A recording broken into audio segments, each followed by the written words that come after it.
man right now. I said it. I remember saying it, and it was wrong. And I'm sorry. And I should have never said it. One reason I shouldn't have said it, I went through as many men as J-Lo ever thought about going through, honey. It's terrible. Terrible. The only difference was mine were not successful people.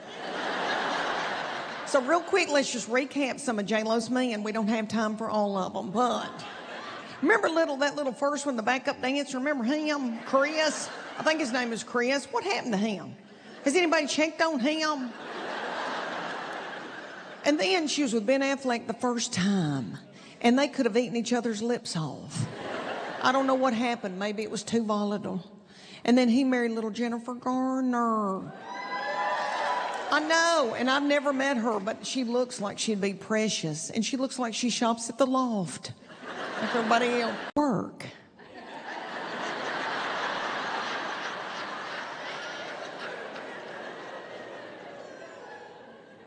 Not at home. And I thought, oh no, surely I'm not in charge.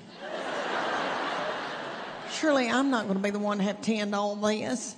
Because it was like 3 years before that I was dancing to Prince, When Doves Cry, you know? I was like, well, let me tell you when it really freaked me out. I had my second baby. She was born April the 3rd. This was the last week of March. I was going to go at any time and give birth. And a big snow came in East Tennessee. There was snow on the ground. And I had, my oldest baby was, Charlie, was 2. He had quit taking a nap, was still in diapers. But he was a precious baby, but very active. And he would beat on the front door trying to get out so he could run down the yellow line of the highway.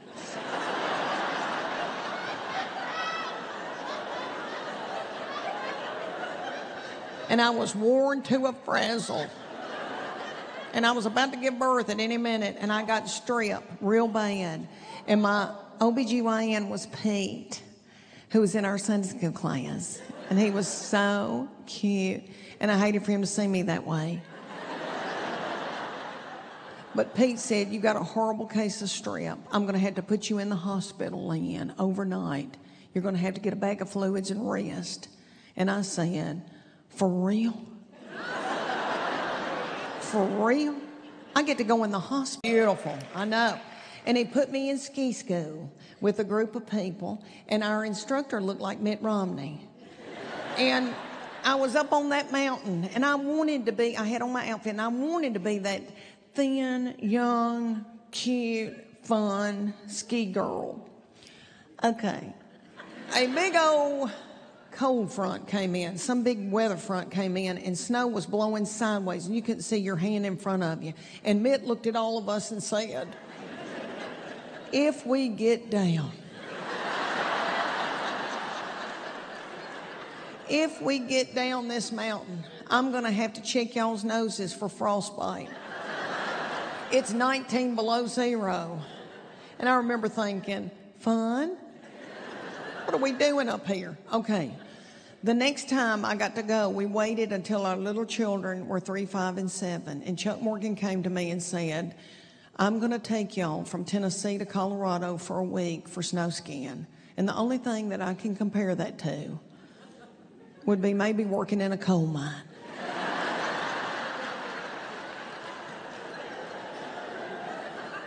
I've never worked in a coal mine, but it looks bad. So this is my take on snow skiing. At the mountain, that's where the hoop-de-doo people are. That's where they rent and own and ski in and ski out. And they all look like Bo Derek. Chuck Morgan likes to roll on a budget. He likes to rent an apartment about 3 towns away from the mountain. So we all go out there, and every morning he would get up and start saying, we got to get on that ski lift. I paid all this money. We got to go. We got to get up there. Everybody, and these little children, stunned, wake up. And then I had to get all those little children dressed with all those layers, long underwear, going down a line, trying to get kids dressed, and they were half asleep, flopping.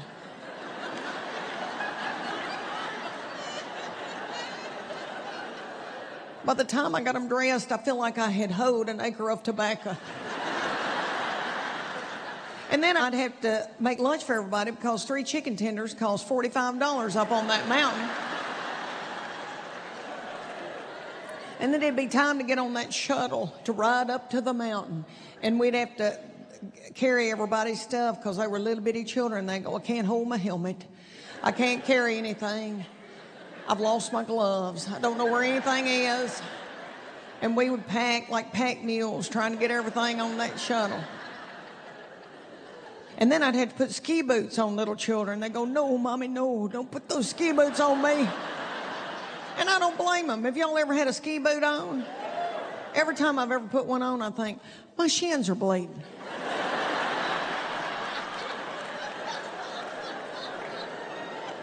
My boots are filling up with blood. I can feel it. Here's one of the memories that I have. This baby child back here that's my makeup artist and travels with me, she says now she's my caregiver. She kind of is. But she has been a joy. That's my third baby. And she's been a joy and so funny. But she's been a booger. She's been a booger, honey. She does what she wants to. She has since she was 18 months old. You can't do a thing with her. And we were skiing. She was probably 4 or 5 that year. And I bought her, a hot pink outfit from Land's End. I was so tickled. And everybody had gone off skiing. It was just me and her. And we were going in the little gondola up to the bunny slope. And it doesn't take long to get up there to that bunny slope. Nobody else was on that gondola. And she starts taking all of her clothes off. Everything. I'm talking everything.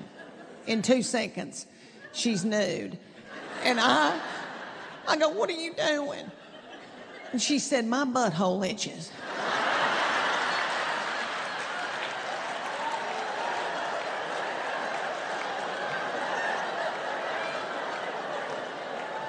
And I remember praying.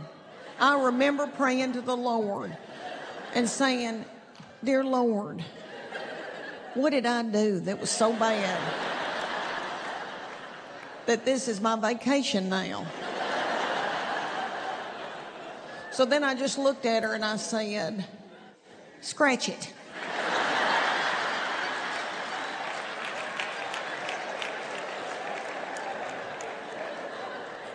We try to go every year because Chuck Morgan and the children love it at the meetings.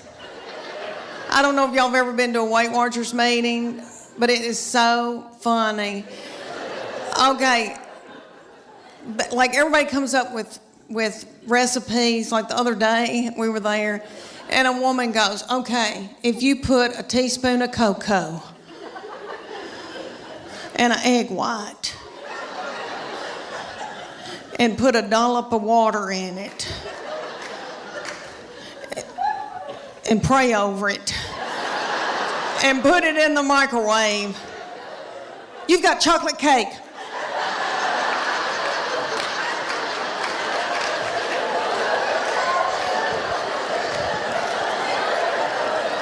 And we've all got our iPhone out and trying to film her. And then somebody will get up and they'll go, oh my gosh, y'all, there's fat-free chocolate mint ice cream, but you can only find it at the Harriman Walmart. And people start throwing chairs and like running in a panic. This is what I figured out about myself. Okay, I eat, and I think it's because I'm from sweet country farming people. We value our children and what we've grown to eat and what we've killed. So my people use food for everything. If you're happy, if you're sad, if whatever. I mean, a celebration, woo, okay.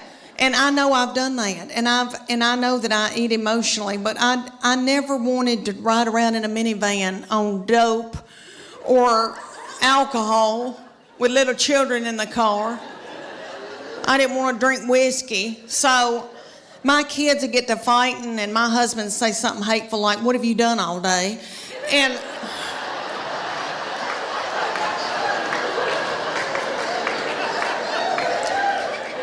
And that would make me so mad, and I'd eat a hot dog, and I didn't even know what happened.